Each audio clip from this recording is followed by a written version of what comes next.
Hello, Exorcist. It's me, Jamie, coming at you solo this week. First of all, I just want to say that you might have found your way this week to the podcast via Horror Weekly.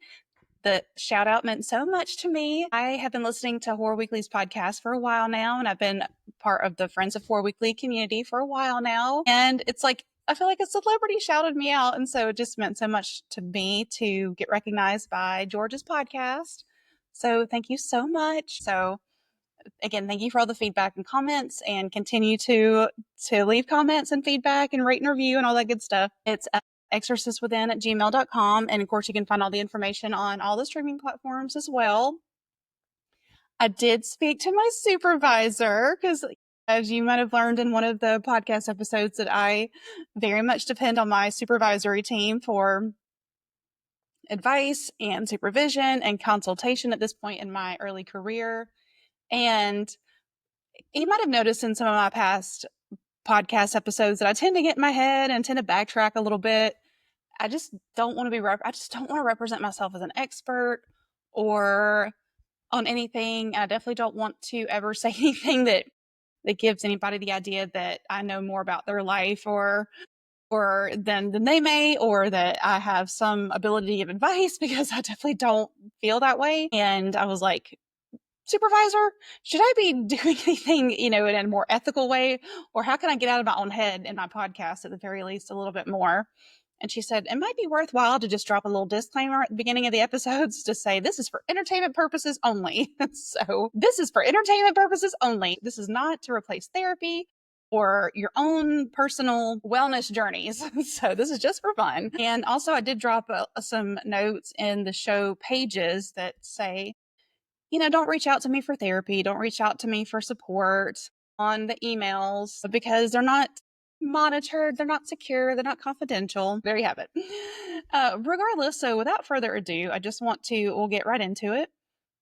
Today's episode is going to be on the 2025 movie It Feeds, which stars the absolutely beautiful Ashley Greene, among others. But I love Ashley Greene. I'm from the era where she was in Twilight, and so that's where I know her from. I know she's probably been in some other things, but that's where I know her from. And I saw this movie a couple weeks ago, so the movie is not that fresh on my memory. So you'll have to forgive me for not having all the details. But I saw this movie a couple weeks ago because I really like to stay current on all the new 2025 movies coming out. I get really obsessed with lists. And so I like to rank movies when they come out, as they come out, by like how much I like them. So I have a running top actually, not, it's not even a top list, just I rank them as the movies come out. And so I like to watch as many new movies as I can to just fit them into my existing list. So right now, since I've already brought it up, I'll just go ahead and tell y'all what's on my top list right now, because I don't think I'll be seeing any more new 2025 movies anytime soon. So I'll just go ahead and tell y'all what is on my list. So I'll just tell you what my top 10 list is. So right now on my top 10 list for 2025 so far this year is, so I feel like my top 7 are like a really solid top 7.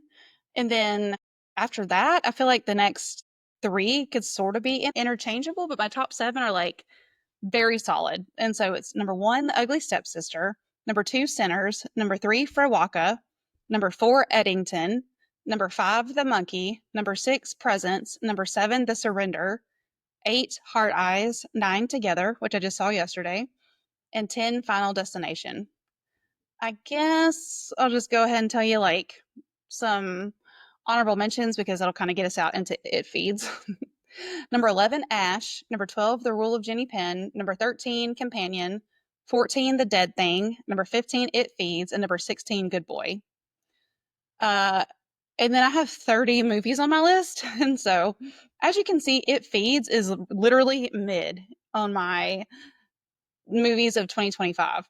So it's definitely wasn't my favorite movie of 2025, but it also wasn't my least favorite movie of 2025. So I had some beef with it, but also there was so many themes in that movie. I was like, okay, I could definitely make a podcast episode out of this. And to tell you the truth, y'all, the movie that I really want to make a podcast episode out of is Frowaka. Like, I want to make like a 3-part episode out of that, but I'm just not ready to tackle the subject matter in that yet. And so I'm just not ready to go there yet. So today felt like a good opportunity to tackle It Feeds. And so let's go. So there will be spoilers as usual for the movies I talk about, because I'm not trying to protect anybody from these movies. So also, if you're wondering what that is, these are grow lights that are usually pop on this time of night for my plants.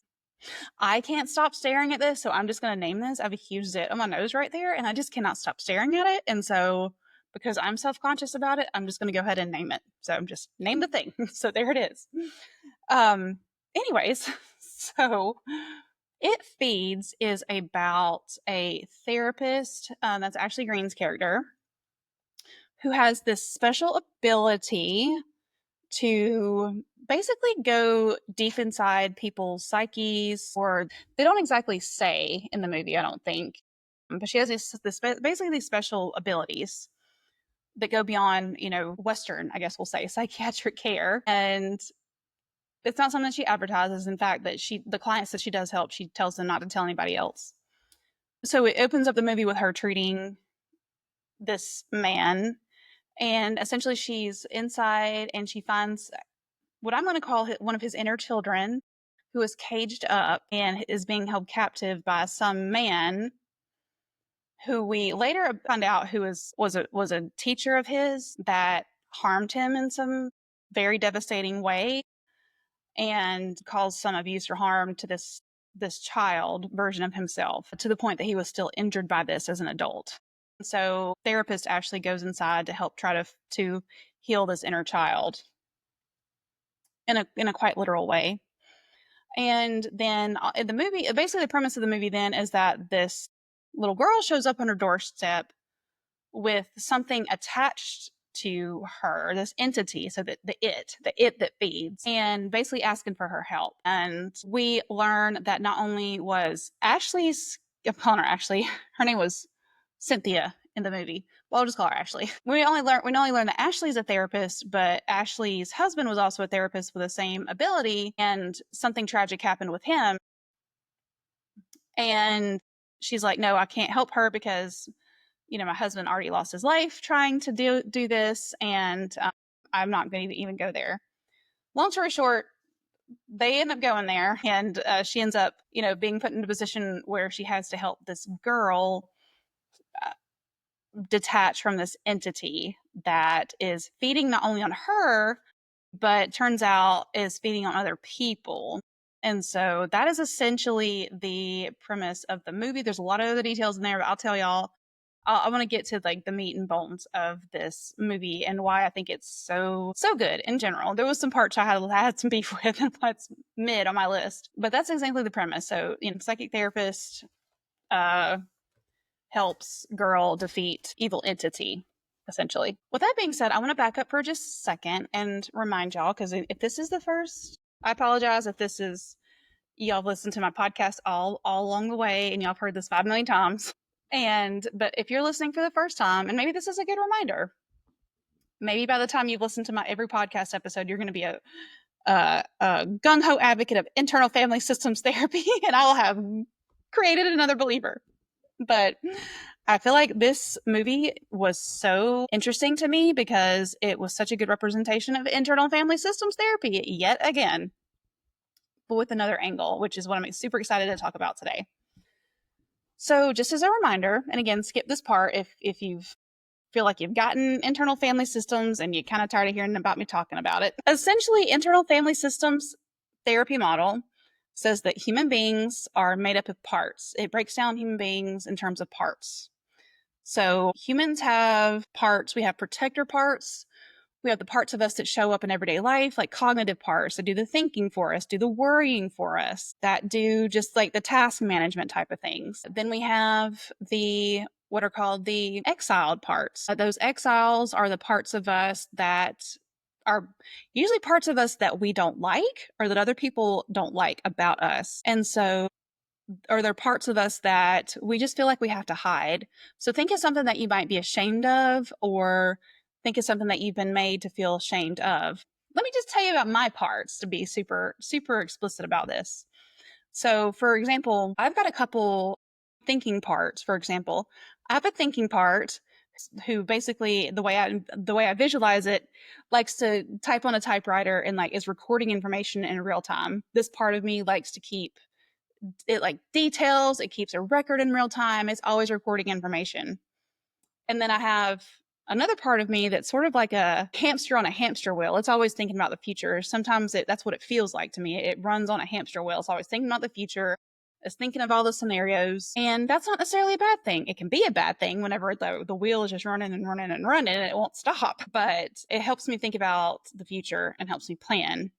And of course, when those parts work together, it helps me get things done. It helps me plan. It helps me move through the day to day for things I got to think about. Those are just a couple of examples of my thinking parts. I have a part of me that lives in my heart space that really cares deeply about other people. And so when I start worrying about other people, it starts to tighten up and my chest starts to get really tight. And I feel that literally physically in my body. I feel there's another part of me that when I get sort of angry or upset, it feels like it wants to lash out at somebody that kind of feels like it lives on the outside of my chest. Whereas the part of me that cares about other people kind of lives in my heart space. And I feel like it tightens up around my heart, makes my heart ache. But then this, I call it my dragon part. It lives sort of almost on the outside of my chest. I feel like it wants to rage outward towards other people. And so I can feel that physically whenever I feel like I want to lash out. And so those are some examples of some of my protector parts. I have way more that I've identified. And as you might can tell, internal family systems therapy is very somatic. And somatic means that it is feel, right? And so I believe that you got to feel it to get through it. There's other forms of therapy like cognitive behavioral therapy. That's just one example where, you just try to rationalize and think your way through it. Well, a lot of schools of therapy, the research behind that says that you got to actually feel it in your body to be able to really digest it. The issues are in your tissues, kind of back to one of those things that I said early on in the podcast. And so internal family system really connects you with those physical parts of your body where you're holding these sensations. And so you can imagine that the cognitive parts, of course, live in my head, and that worry and that anxiety about the future lives here, and then the heartache lives obviously near my heart, and then the part that wants to lash out sometimes lives on my chest. And so that makes sense logically. I've got a few exile parts. There's a part of me, she's a little girl that lives usually kind of in my gut, and she holds a lot of embarrassment. She used to, she doesn't anymore. She's been unburdened, which I'll talk a little bit more about that later. She used to get really embarrassed on behalf of like I'll just say it, my mom. And so she held a lot of embarrassment that didn't belong to her. And um and so she's a very young part, she's a little girl. And so she has since been unburdened and freed. And so like the little boy I talked about in the very first scene of It Feeds, Ashley's therapist character went inside of the man and let that little boy out of his cage. Well, that's basically an unburdening process in internal family systems therapy. Well, essentially, like I've done the same thing for a lot of my exiles, a lot of my younger parts that have been holding a lot of pain and suffering from all the way back to childhood. I've been able to work with those parts of myself and help them realize that, hey, we're not little anymore. And hey, we don't have to be afraid anymore. So that's one example. I also have an exile part who was a young girl, and I'm still working with her actually because she hasn't quite we haven't quite gotten to the point yet where she trusts me and the rest of my system to do its job. But she had to do a lot of caretaking from a very early age of other people. And so she's still very hyper vigilant and looking out all the time. And she is not ready to stop doing that yet. And so, which is a job that's not appropriate for a child, but it's something that I had to do when I was a kid. And sometimes it meant life or death, literally. And so she takes her job very seriously, and she has not been, and by she, I mean still another little inner child that I have. She's not ready to give up that job yet because I have not worked with her enough yet to be able to put down that role. So I'm still working on that in therapy. And so there's been some examples of some exiles. And so this is how we can conceptualize our ourselves as parts. That's just a little bit about myself. And this is super easy to connect to for everybody, because everybody, literally, if you've never, now that I've said it out loud, everyone tells me this. Once I say it out loud, everyone starts noticing they do it. Hey, part of me feels like this, or I'm noticing that part of me feels really sad right now, but part of me also feels really mad. We all do it, right? It's just when you go through internal family systems therapy, you're just really focusing in on the physical sensations and getting to know more about the roles of what those parts do. And that's essentially how it works. And then there's an aspect of ourself that is not a part, and that is our self per internal family systems therapy. So we have parts, and then we have our self. Our self is undamaged by trauma. It is everlasting throughout our lifespan, and the self has the capacity to heal. And so the goal of internal family systems therapy is to unblend these different parts from each other to help to learn the parts and their roles as individuals, and also unblend the parts from the self. And the self has the infinite capacity to heal ourselves, and it can never be damaged. And so that self is, the more trauma that we have, the more parts develop to cover that self. And so it's almost a process of uncovering all these parts to get to the self. And once you get to that self, it's this really beautiful energy. I don't know how to describe it anyway. It sounds woo woo, but it can be whatever you want it to be. It can be spiritual. It can be magical. It can be woo, whatever you want it to feel. For me, once I feel like I get into that self and I'm not coming from a place of like a part, it definitely feels like almost like a vibration moving through my body.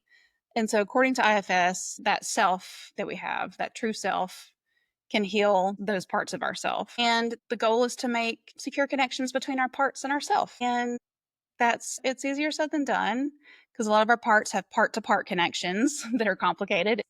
And so we have parts, and then we have the self. That's basically traditional internal family systems therapy. And again, I love the example from the movie with the child locked in the cage and Ashley going in to unburden the child. And in fact, there's another part of that process where Ashley goes in to offer the child to move out of the cage. She goes in and tells him, you don't have to be afraid. In fact, the cage is unlocked and you can leave anytime. And that's an important aspect of internal family systems, of working with the part that's afraid first. Because if there's a part that's afraid, it may want to keep the exile in place. And so you always want to work with the protector parts first, because they're keeping the exiles protected for a reason. And so, another aspect of internal family systems is there's no bad parts. And as wild as that may seem at first, all of the parts, even though they may not seem like it, they all have a good intention, right? So even the part of me that, like I was talking about, the part that runs on a hamster wheel, it's trying to think about the future, right? Because it's trying to help me plan. It's trying to help me see all scenarios.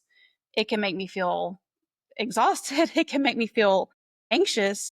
And so it's about understanding the good purpose of the parts while helping them maintain balance. Even a part that is explosive with anger, it's trying to usually protect you from getting hurt, but it needs a little bit of help regulating, and knowing that it doesn't have to act in such extreme ways. Yeah. And so, yeah, there's no bad parts. And so again, this is just a very compassionate model. And in fact, the book, one of the cornerstone books of internal family systems therapy, is No Bad Parts. And so you have the parts, you have the self, and self heals parts, and there's no bad parts. And all parts have a role. And now I will introduce you to a concept that is sort of outside the realm of traditional internal family systems therapy. And I ran across this concept when I just did my deep dive into internal family systems therapy, just listening to podcasts and reading books. I ran across this man who is now I'll just call him my hero.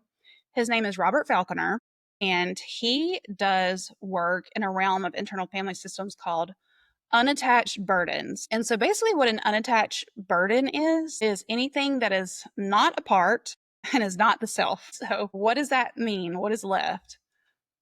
So let me just first of all show y'all this. So this is one of his books I've read. It's called The Others Within: Internal Family Systems, Porous Mind, and Spirit Possession. And so don't let me lose you yet. First of all, I will say the first half of this book, Robert Falconer goes into a discussion about how other cultures view psychosis, mental illness, and how they use what they do to treat people who are severely mental ill. And I put that in quotes. And he looks at other cultures, he looks at Eastern cultures, and he looks at the history of how other people have treated people with mental illness. And newsflash, it's not the way that we in the Western culture treat mental illness, with medication, with locking people away. It is with compassion, through community, through the various cultural lenses that are important to whatever individual society has been throughout the history of that community and society. And it is effective generally. Surprise. And so, I mean, he'll look at mysticism and spirit possession and shamanism, no matter what it is, in any different culture.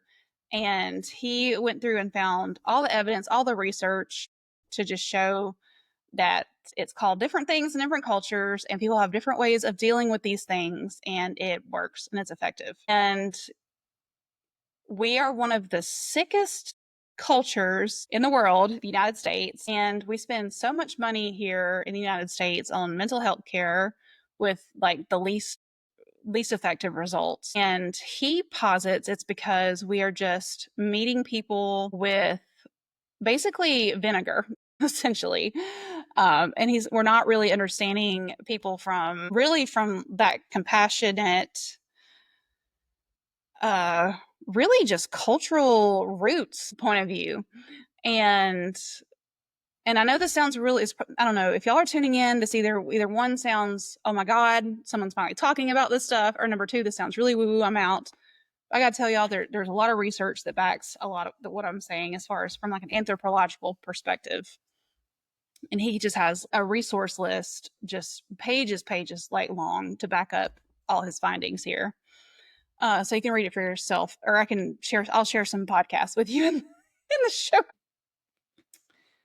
So he posits that we're not doing something right in the West when it comes to treating mental illness. We basically try to beat and shame and medicate and hide mental illness until it goes away, which just doesn't work. And I'm not saying there's anything wrong with medication. I'm on 2 medications. I just started a new one this week. And I feel way better. I gotta tell you.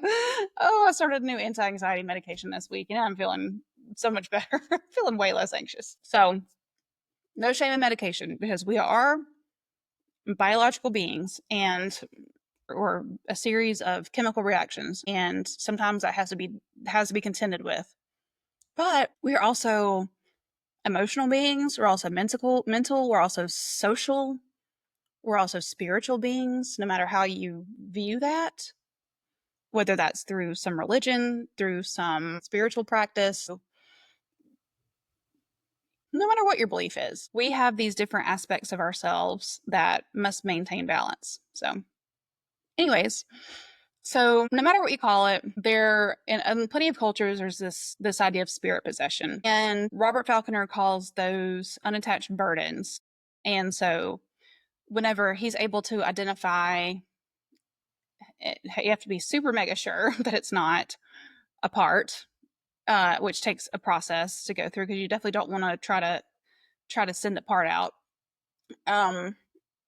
But so Robert Falconer has basically been working with people for a long time now, to specifically people who have unattached burdens in their system, and which is again another way of saying, possessed by something. And Robert Falconer doesn't like to even call it spirit possession or possession, period.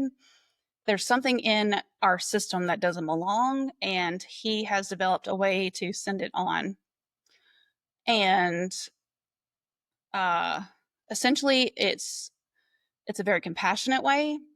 His belief over doing this for many, many years, and from interviewing many people in many different cultures and studying the other cultures, that it's some sort of energy or entity or something. He said, and he's very, very agnostic when it comes to what to call it. So this entity, this unattached burden, gets into our system. It's lost. It's not trying to do harm. It's misguided. And so our job as a therapist is to guide it out with compassion. The same way we would work with parts of ourself from the self, as a therapist, we would help guide this burden out with compassion. And now these unattached burdens can sometimes attach to parts in a way and feed off of our parts, feed off of fears, feed off of traumas. And it takes a while to get them to unattach because those unattached burdens get really cozy there. But once we help those unattached burdens know that there's better things to move on to, they will eventually move on in his book anyway. And so yeah, he's got some experience working with unattached burdens.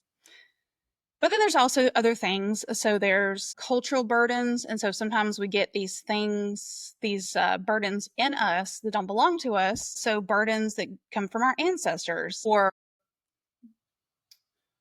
or generational burdens is a big one. I definitely have identified generational burdens within myself. And I've literally gone through this own process in my own therapy where I've literally had to put my own generational burdens of things passed on to me from my family that don't belong to me, where I've had to like psychically and spiritually put them on a shelf and like put them away because they don't belong to me. And that has been so, so healing to even identify the things that don't belong to me.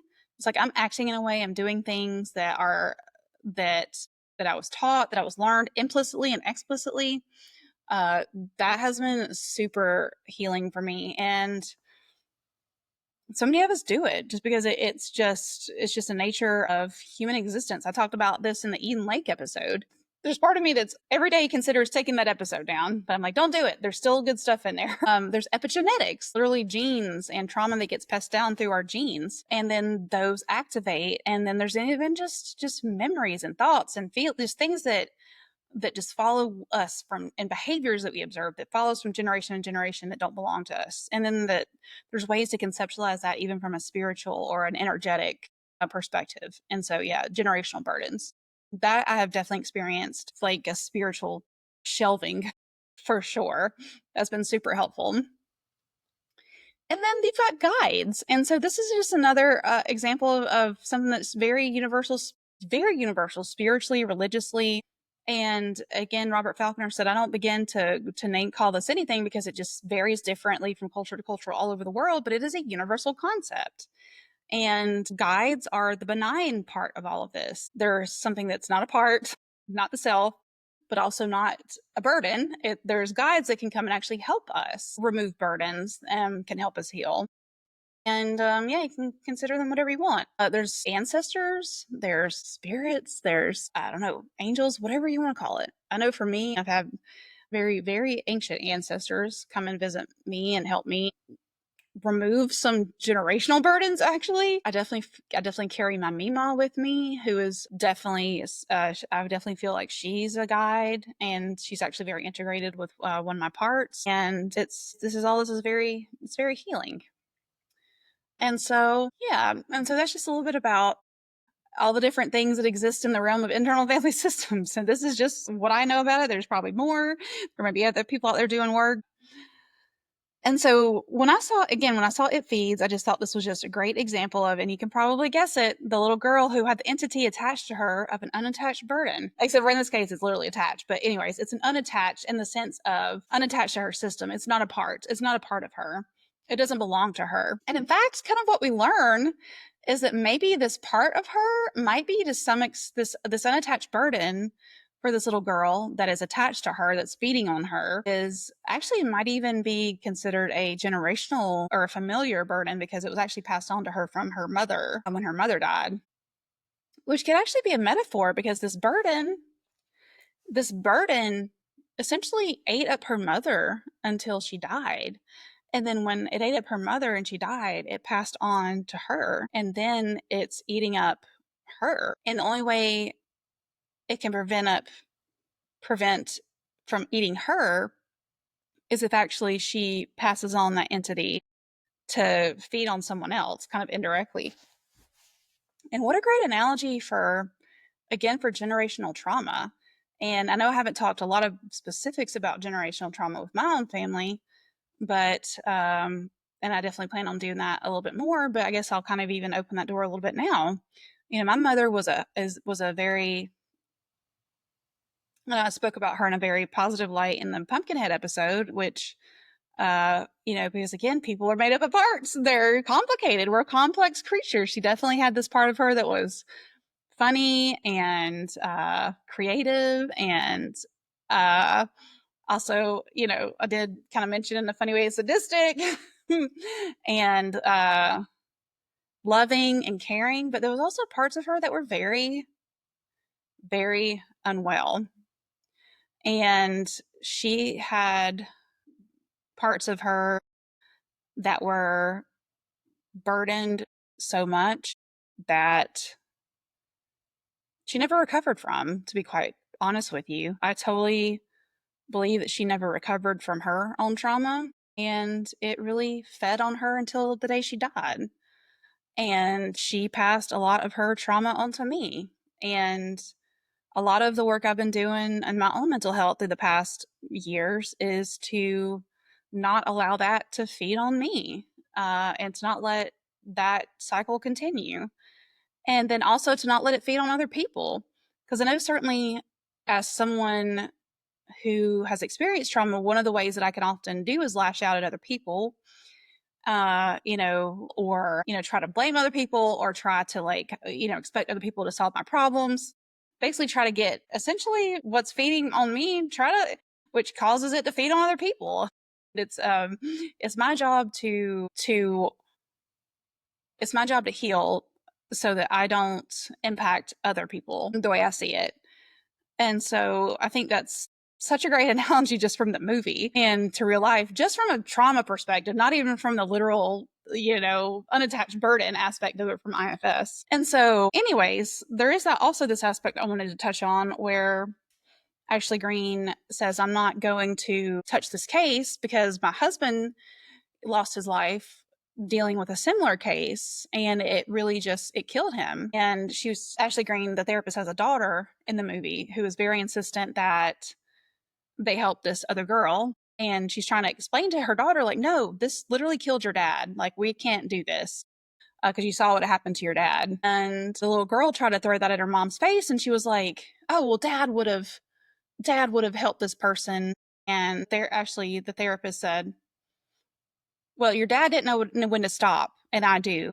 And it killed your dad, and I'm trying to keep us alive. And I just got to say that I've only been practicing 2 years now as a therapist, but I got to say, having boundaries as a therapist is, I mean, maybe in the movie it's life or death.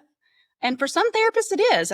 I don't know anybody personally, but I've heard stories of therapists that that it really sometimes it can boil down to that for them because they take on too much or the burden of their job becomes too much. But I know for me, like, I've gotten to points where I felt like I couldn't handle it even in the first 2 years. And I really had to learn how to set boundaries in my own practice. And I thought that was a really important point in the movie. I was like, yeah, girl, I get it. I get it. I get the need to set boundaries because we are working with humans and very heavy human emotions and sometimes otherworldly things as well, or things that we don't, I won't even say otherworldly things that we don't understand and that maybe we don't even quite have the words for. There's a quote from a movie, and I think it was Nosferatu 2024 that I cannot stop quoting. It was, science blinds us to the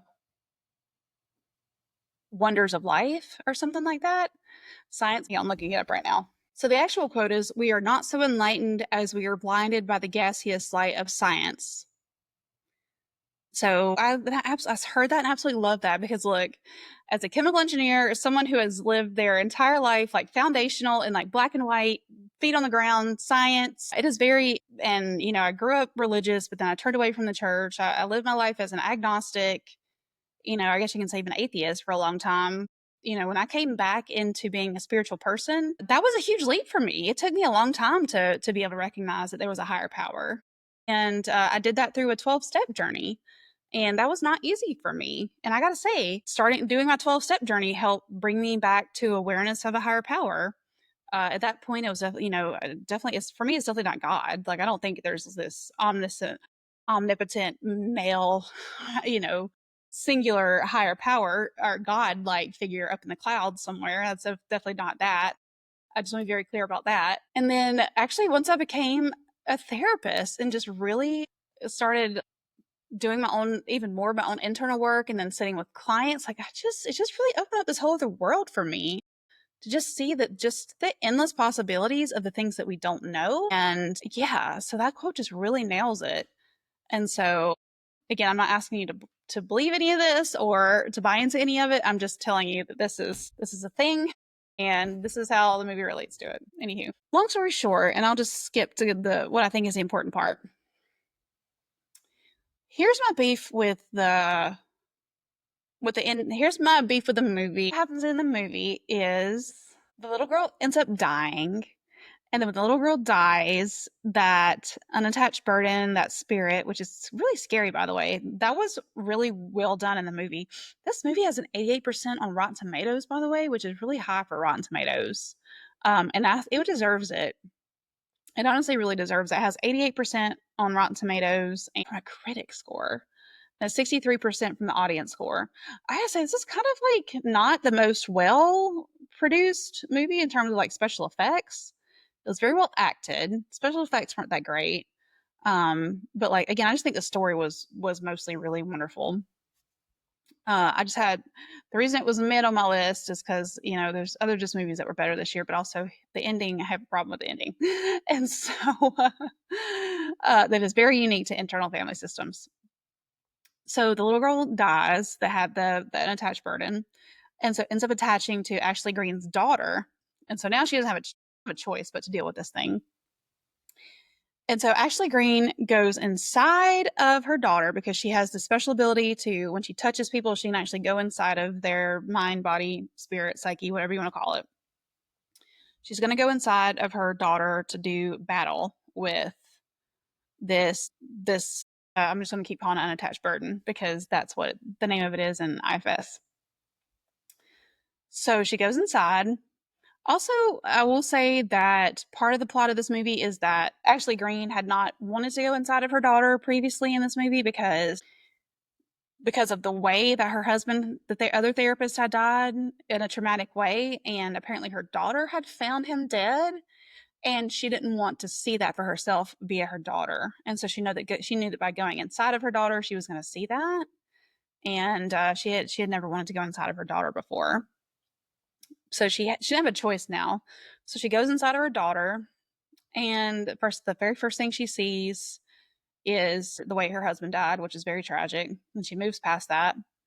She finds the unattached burden, and she ends up going inside the unattached burden. So she kind of goes into this next level, where she touches the unattached burden inside her daughter and goes inside the unattached burden, which is interesting because that's sort of another interesting concept of internal family systems is that when you do that work, you start realizing that parts have parts as if things don't get more complicated, right? So, for example, I have a therapist part that really shows up all professional and ready to work and ready to like put on a therapist face and it's all ready to do therapy and sessions. But that therapist part has I used to call it a granny part. A granny part is like, all right, now you got to do better kind of part to it that shows up sometimes. Even though I would never say that to a client, but that's what I noticed that shows up in my therapist part sometimes. So parts have parts. And so anyway, so it's interesting that sometimes this multi-level, like complicated shit can happen sometimes when doing internal family systems therapy. And sometimes you go to meet one part and 5 other parts show up. This happens. So she goes inside that unattached burden. And it's like this landscape that's like, and I don't remember exactly well because it's been a few weeks, but it's like this reddish brown dystopian landscape. It's got this really ancient feel to it. It's got this throne of bones and stuff. And She immediately starts getting her ass kicked by the unattached burden thing. And oh, and by the way, she appears in this like goddess warrior outfit suddenly, which is she looks hot. She looks really hot. Like, that's interesting. She had this wardrobe change to match the, I don't know, the ancient warrior vibe of the unattached burden's mind. So it was kind of, honestly, it was strange. Well, anyway, she starts getting her ass kicked by the unattached burden. So she ends up almost getting defeated. And then her daughter, who is in her own mind, ends up joining her mother in the mind of the unattached burden. And together, they basically wrangle down the unattached burden with a spear and they kill it very aggressively. And that's the part that I had. Well, I didn't like the ending of the movie, right? I thought it was cool that they did this multi-level thing into the mind of this thing, but then they show up in this just weird outfits that just seemed out of place. And then, though I did appreciate, like I said, I did appreciate Ashley Greene in that outfit. And then they sort of battle this thing in a very aggressive manner. That is something that Robert Falconer talks about in his book and in his work, is that in modern media, this is the way that Western culture portrays ridding people of these unattached burden. Think exorcist movies, like the power of Christ compels you, and they're just trying to like browbeat and scream out and push out these things with like force and aggression and fighting fire with fire kind of thing. And from his experience, it doesn't work. And not only from his experience doing this therapy and running out these unattached burdens from people's system for years, even I just said it right now, running them out, guiding them out, and from other cultures and the way they work with these unattached burdens, it's not effective, and it just causes them to dig in further. And so his way of doing it is from a very compassionate, is basically just working with it to understand where it came from, what it wants, helping the part that it's attached to let go, and showing it the love of the self, letting it know that there's something greater out there. And so just really this lovely, compassionate way of guiding it out versus kicking the shit out of them, screaming shit at them. And so, again, nobody in the whole universe would probably have beef with the end of that movie for that reason except me, because of what I know about unattached burdens. But now you all know as well. So if Ashley Greene, the therapist, and her daughter would have sat down and asked this unattached burden what its purpose was, where it came from, how can we help you move on, that would have been a much better ending to the movie, but that's not entertaining. So whatever. And so then they exited out of the multi-levels of the minds and stuff and came back into reality. And so that was not even the end of the movie, though, which is cool. So I will say the real ending of the movie was quite fantastic. Ashley Greene does end up going back into her daughter's mind and helps guide her daughter back into the scene where she finds her dad dead, and her daughter, in the safety of being with her mother in this new controlled moment, gets to process her grief over the loss of her dad in a safe and reparative way.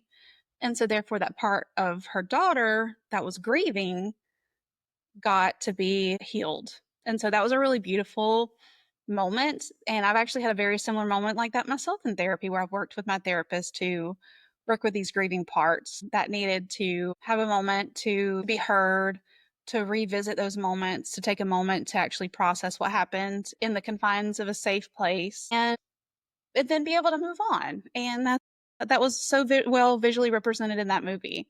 And so overall, that's why I just really love this movie. I thought the visual representation of the inner child in the cage, the guiding the daughter through the grief, the reparative grief process, even the whole idea of the unattached burden, and even the whole concept of the therapist going in and helping the client guide their way through their system in a very healing way was very interesting. And the whole idea of Ashley as the therapist being able to set boundaries as a therapist for her, the safety of her and her daughter, was very, very, that just resonated very deeply. And then again, even some of how these things show up as a metaphor for grief and burdens and passing on trauma, and how that can feed on one generation to the next and one person to the next, was just really fascinating to me and very impactful. So overall, I think I gave this movie 3 stars. I actually maybe even move this up a little bit on my list now that I've rehashed it because it's living in my memory a little bit better now that I've even talked about it. So I'm gonna have to move this movie. Oh no, I gave it 3.5 stars. Yeah, that feels better. 3.5 stars. Yeah, so I gave this movie 3.5 stars because it lost a whole star for the way the movie ended. And then I lost a half star somewhere in there just for I think that yeah, just some of the special effects and the production stuff. But it was scary. It had some scary moments and it was good. I recommend it. I highly recommend it. It's just hard because there's been so many good 2025 movies this year. But anyways, I hope that you enjoyed this episode and I have not totally lost you. I will put some links to some Robert Falconer podcasts where you could hear it from himself. He is amazing. He is such a beautiful human being. And the way he explains unattached burdens is probably going to be exponentially better than I ever will. He tells stories about cases that he's worked on, and it's just uber fascinating. And as far as what have I exercised today, I have exercised the hurdle of revealing myself as a spiritual therapist, along with a very scientifically grounded therapist. And so there's also this aspect of who I am and how I practice. And honestly, my spiritual clients are some of my favorite folks to work with.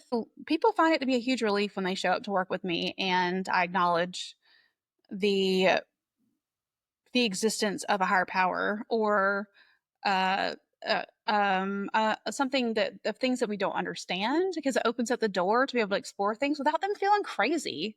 And that is the that if I could sum up this book is when you make people don't feel crazy, they can heal.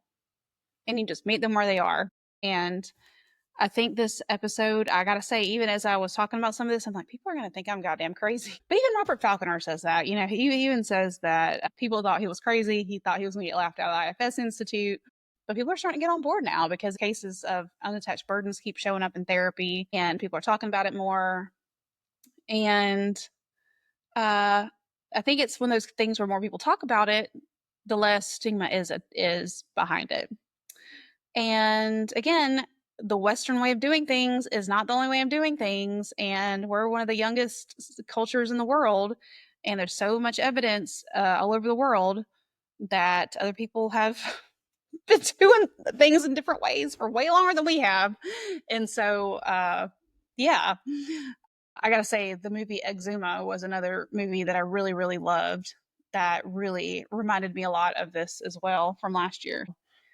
All right, y'all. So I've exercised the demon of reluctance to talk about a topic that's taboo in our Western culture. So there you have it. Thank you everybody for listening.